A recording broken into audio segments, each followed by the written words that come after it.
Sir మీ మొత్తం ఇంటర్వ్యూలో గాని, లేకపోతే మీరు మాట్లాడుతూ నేను కొందరి గురించి ఆలోచిస్తున్నప్పుడు గాని, నాకొకటనిపించింది. అంటే ఎంత కష్టపడితే అంత ఫలితం అన్నట్టు ఇంతకుముందు మనం వింటూ ఉంటాం. కానీ ఇక్కడ ఇప్పుడు 'వేణు' గారి లైఫ్ చూసుకున్నా, ఆ సినిమా ముందు చాలా గ్యాప్ ఉంది. అసలు సినిమా తీస్తున్నారన్నారు, ఇన్నేళ్లయిపోయింది రాలేదు బయటికి, ఏం జేస్తున్నారు 'వేణు' అన్న టాక్ గూడా నడిచింది. కానీ వన్స్ డైరెక్టర్‌గా బయటొచ్చిన తర్వాత, అది నార్మల్ మీరన్నట్టు ఇది మనుషుల ద్వారా వచ్చే హిట్ గాదది. అలాగే మీ జర్నీ జూసుకున్నా వేణుకు దూరదృష్టి ఎక్కువ. హ్మ్. వేణుకు దూరదృష్టి ఎక్కువ. మీరు నేనిప్పుడు ఆ సీక్రెట్ చెప్పొచ్చో చెప్పకూడదో తెలీదు గానీ, వేణుకు లెఫ్ట్ హ్యాండ్ మీద ఒక చిన్న పచ్చబొట్టు ఉంటది. హ్మ్. పచ్చబొట్టు పచ్చబొట్టు. ఆయనేయించుకున్నారు. ఆ! Nothing is permanent. మరి 'బలగం' సినిమా హిట్ అయిన తర్వాత ఏయించుకున్నది కాదది. హ్మ్. ఎప్పుడో వేయించుకున్నాను నేను. నన్నెప్పుడు కలిసినా గూడా నాకొక్కటే మాట చెప్తాడు. "అన్నయ్య మీరు రెస్ట్ తీసుకోండి. మీరు హాయిగా పరిగెత్తకండి. మీకొస్తాయి. మీ హ్మ్. స్థానం మీకుంటదన్న. మీరు ఇప్పుడప్పుడే గాదు. ఇంకా 10 ఏళ్ళు ఉంటారు మీరని." ఆయన ఎప్పుడు రిపీట్ చేస్తూనే ఉంటాడు ఆ మాట. హ్మ్. ఎందుకో మరి ఆ తమ్ముడికి నా మీద అంత గురి. ఒక గురియే. దాన్ని గురి అనొచ్చు. ఈ నా మీద ఒక నటన నమ్మకం. చూసారు నా గాబట్టి నా మీద ఒక వచ్చింది. నమ్మకం. అట్లా. హ్మ్. మీ జర్నీ గూడా అలాగే ఉంది. మీరెళ్లి మీ బాధ్యతలు నిర్వర్తించుకొని మొత్తం నువ్వు నీ నీ పనిలో నువ్వుండు నేనిచ్చేది ఇస్తాను, ఇచ్చే టైంకి ఇస్తానన్నట్టుంది. మరి అంతే మరి మనం ఏ టైంకి ఏది రావాలో అదొస్తది. ఏ టైంకి ఏది జరగాలో అది జరుగుతది. హ్మ్. ఇప్పుడు ఈ టైం ఇలా జరుగుతుంది. జరగనివ్వని అనుకున్నాను. ఒడిదుడుకులుండొచ్చు, ఆటుపోట్లుండొచ్చు, కష్ట నష్టాలుండొచ్చు. Whatever it is you invite it. Hmm. మీ లైఫ్‌లో మీకు ఇన్‌స్పిరేషన్ ఎవరు సార్? ఎవరు లేరు. మీ నాన్నగారు? మా నాన్నగారు దేవుడు అంతే. అమ్మ గాని, నాన్నగారు దేవుడు. హ్మ్. జన్మనిచ్చిన తల్లిదండ్రులు కదా మేడం. హ్మ్. రుణం తీర్చుకోలేనిది కదా! హ్మ్. తల్లిదండ్రుల రుణం ఎప్పుడూ తీర్చుకోలేనిది. ఎందుకంటే మనకు జన్మనిచ్చారు వాళ్ళు. హ్మ్. మీ నాన్నగారు చెప్పిన మాటలు గాని, ఎప్పటికి గుర్తుండిపోయే ఏదైనా బాధలో ఉన్నా, సంతోషంలో ఉన్నా గుర్తు తెచ్చుకునే మాటలేమైనా ఉన్నాయా? అంటే ఆయన బాగా కష్టపడ్డాడు కాబట్టి, అతను ఇతరుల వల్ల కష్టపెట్టబడ్డాడు కాబట్టి, హ్మ్. నేను ఆయన్ని మా నాన్నగారిని బాగా అబ్జర్వ్ చేసింది ఏమిటి అనంటే, ఆయన ఎవరిని హర్ట్ చేయడు. ఏం చేసేవారు మీ నాన్న? వ్యాపారం. వ్యాపారం. కళ్ళు అమ్ముకునే వాళ్ళము. హ్మ్. మేము గౌడ కుటుంబం గదా! హ్మ్. మాది కళ్ళు వృత్తి. హ్మ్. అప్పట్లో పెద్ద పెద్ద వ్యాపారాల జోలికి ఎవరు వెళ్ళేవారు గాదు. ఐశ్వర్యవంతులైతే తప్ప. హ్మ్. డబ్బులున్న వాళ్ళైతే. అప్పుడు డబ్బులు అందరి దగ్గర ఉండేవి గాదు.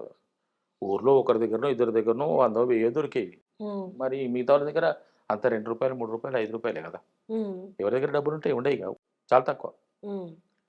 కానీ ఆయన ఎవరిని కష్టపెట్టేవాడు గాదు. ఎవరిని ఇబ్బంది పెట్టేవాడు గాదు. తను ఇబ్బంది పడేవాడు గానీ ఎవరిని ఇబ్బంది పెట్టేవాడు గాదు.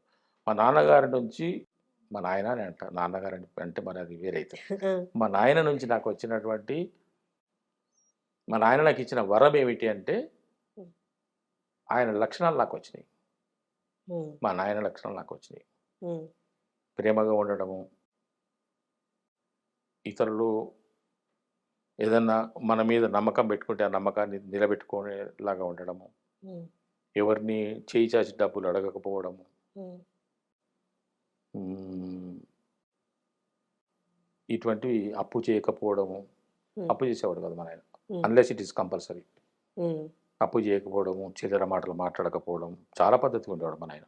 హ్మ్. నిలువెత్తు బొట్టు పెట్టుకొని బ్రహ్మాండంగా హ్మ్. చాలా హాయిగా, చాలా హ్యాపీగా ఉండేవాడు. హ్యాండ్సమ్ ఉండేవాడు మా నాయన. నైస్. సో, మీరేం చదువుకున్నారు? బీఏ, మీరు బీఏ. Bachelor of arts. తర్వాత జాబ్ ఎందులో? Electricity board. ఓకే. ఏపీఎస్ఈబీ అప్పుడు. హ్మ్. ఆ తర్వాత అది ఏపీసీపీడీసీఎల్ అయింది. హుహు. హ్మ్. ఇప్పుడు దాన్ని టీఎస్ఎస్పీడీసీఎల్ అంటున్నారు. ఓకే. ఓకే. ఇక్కడే మింట్ కాంపౌండ్‌లోనే. ఓకే. ఓకే. సెక్రటేరియట్ పక్కన మింట్ కాంపౌండ్‌లో మా హెడ్ ఆఫీస్. హ్మ్. అదే ఆఫీస్‌లో పనిచేసి రిటైర్ అయ్యాను. హ్మ్.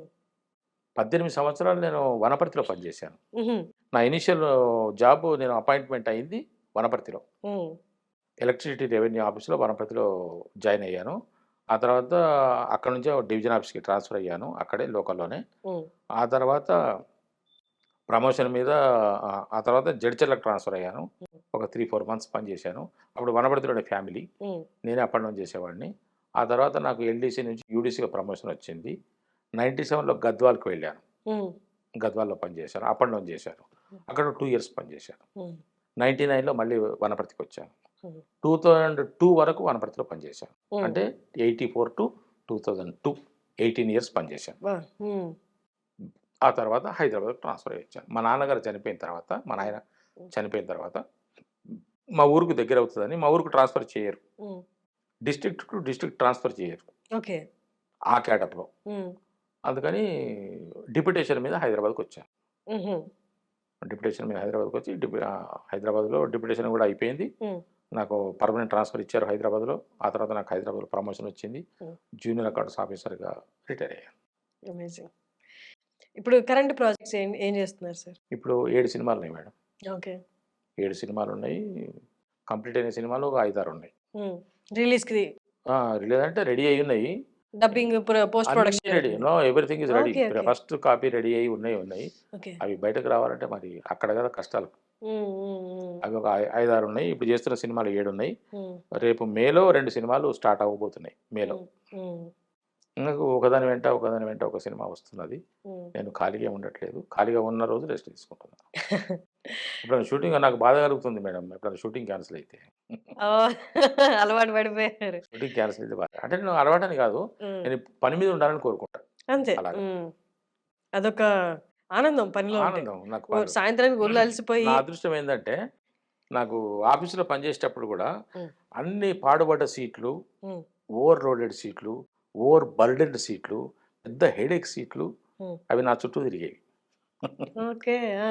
వాటినన్నిటిని నేను హాయిగా, ఆనందంగా సాల్వ్ క్లియర్ చేసుకుంటారు. చేసుకునేవాడిని. హ్మ్. అందులో నాకు హ్యాపీగా ఉండేది నాకు. పొద్దున ఎంత హుషారుగా వెళ్ళానో, హ్మ్. సాయంత్రం ఇంక అంతకన్నా ఎక్కువ హుషారుతోని రిటర్న్ వచ్చేవాడిని. నాకంత హ్యాపీగా ఉండేది. హ్మ్. ఎంత లోడ్ ఎక్కువైతుంటే నాకంత హ్యాపీగా ఉండేది. అబ్బా! అమేజింగ్. యెస్. చాలా మంది యాక్టర్స్ గూడా ఇదే ఫీల్ అవుతారు. సెట్‌లో ఎంత అలసిపోయి ఇంటికొస్తే వాళ్ళంత హ్యాపీగా రిటర్న్ అవుతుంటే ప్రశాంతంగా షూటింగ్ ప్యాకప్ అయిపోయి రిటర్న్ అయితుంటే, హ్మ్. ఆ రోజు చేసిన వర్క్‌ను ఒకసారి తలుచుకుంటుంటే ఎంత ఆనందం కలుగుతుందో. తృప్తి. ఎంతో ఆనందం కలుగుతుంది. ఎగ్జాక్ట్‌లీ. ఈ జన్మకి జాలని. అవును. ఎగ్జాక్ట్‌లీ. కొన్ని కుదురుతాయి మేడం అంతే. ఇప్పుడు 'బలగం' సినిమా గూడా హ్మ్. ప్రపంచవ్యాప్తంగా 120 అవార్డులు తీసుకున్నది. ఇంతకుముందు జరిగిందా మేడం ఎక్కడైనా? మీరు విన్నారా 120 లేదు. అవార్డులు ఉంటాయని? నాకు తెలిసి నేను ఒకవేళ వినలేదు. 120 అవార్డులు ఉన్నాయే అనుకుందాం. ఒక్క సినిమాకొచ్చింది ఉన్నదా ఏదన్నా? హ్మ్. ఇట్స్ వండర్ కాకపోతే ఇంకేంటి? ఎవరిది ప్రతిభ అది? హ్మ్. ఎవరి గొప్పతనం? చెప్పండి మీరు. నేను ఒక్క మాట అంటా. అది కేవలం దైవ ఘటన. హ్మ్. 'బలగం' హిట్ అవ్వచ్చు. హ్మ్. 'బలగం' అందరిని కదిలించొచ్చు. హ్మ్. 'బలగం' ద్వారా కొంతమంది అన్నదమ్ములు గాని, అక్క చెల్లెళ్ళు గాని విడిపోయిన వాళ్ళు మళ్ళీ సినిమా చూసిన మరుక్షణమే, హ్మ్. మరుసటి రోజు కాదండి బాబు. హ్మ్. మరుక్షణమే, సినిమా చూసిన మరుక్షణమే కలిసి ఉన్నవాళ్ళు ఉన్నారు. ఇవన్నీ ఒక ఎత్తు. ఆ సినిమా ఆ స్థాయికి వెళ్ళటం, ఈ స్థాయికి వెళ్ళటం. హ్మ్. మూలకు వెళ్ళిందండి. హ్మ్. అడవుల్లోకెళ్ళిందది. తండాల్లోకెళ్ళిందది. అవును. 10 గుడిసెలున్న చోట ప్రదర్శింపబడ్డది. హ్మ్. జనాలు సినిమా థియేటర్‌లకొచ్చి సినిమా చూడలేదు. సినిమా వాళ్ళ దగ్గరికెళ్ళింది. అబ్బా! హ్మ్. ఎక్కడో ఖండాంతరాల్లో ఉన్న వాళ్ళు సినిమా చూసి, ఫోన్‌లు చేసి, హ్మ్. "ఏం సినిమా సార్ అది? మీరు 'బలగం నారాయణ' అయిపోయారు కదా సార్ మీరు. 'బలగం అల్లుడు' అయిపోయారు కదా సార్ మీరు." హ్మ్. అంటే నేనంటా, "నేను 'బలగం నారాయణ' కాదు, 'బలగం అల్లుడు' కాదు. హ్మ్. నేను 'వెల్దండి నారాయణ' అని చెప్తా. ఏదేది? 'వెల్దండి నారాయణ.' 'వెల్దండి నారాయణ.' వెల్దండి వేణు కాదా? ఆహాహాహాహాహా! సినిమాలో నా పేరు ఎల్దండి నారాయణ. ఆ! ఆ! ఆ! ఆ! ఆ! ఆ! వేణు చాలా గమ్మత్తులు చేశాడులే దాంట్లో హ్మ్. అనుకోకుండా. నా పేరు సినిమాలో ఎల్దండి నారాయణ. హ్మ్. హ్మ్. వేణు క్యారెక్టర్ ఇంటి పేరు పేరు నుంచి కదా! ఎల్దండి. ఓకే. వేణు ఓకే. ఇంటి పేరు ఎల్దండి వేణు. ఆహా! అట్లా. ఆయన ఇంటి పేరు ఎల్దండి నారాయణ. నాకు నా నా యాక్టర్ పేరు ఐ మీన్ క్యారెక్టర్ పేరు నారాయణ. ఆ! ఆయన ఇంటి ఇనీషియల్ పేరు ఇప్పుడు రాసేసారు. పెళ్లి పత్రిక. ఆ! పెళ్లి పత్రిక కొట్టించాలంటే మరి ఇనీషియల్‌తో సహా సర్‌నేమ్‌తో సహా కొట్టియాలి కదా! హ్మ్. హ్మ్. కాబట్టి ఎల్దండి నారాయణ లక్ష్మి అని పెట్టాడు. హ్మ్. వాళ్ళ నాన్న పేరు నారాయణ? తెలియదు. మేబీ అయ్యుండొచ్చని. కాదు. కాదు. కాదు. నారాయణ కాదు వాళ్ళ నాయన పేరు. ఓకే. ఆ! ఫాదర్ పేరు కాదు గానీ, బంధువులు ఎవరైనా ఉండొచ్చు. హుహు. బావనే ఉన్నాడో తెలీదు మరి. వాళ్ళ హ్మ్. బావనే ఉంటే ఉండొచ్చు. నాకైతే తెలియదు. హ్మ్. అట్లా అనుకుంటున్నా. అట్లా కొన్ని జరుగుతుంటాయి మేడం ఆ! అవి.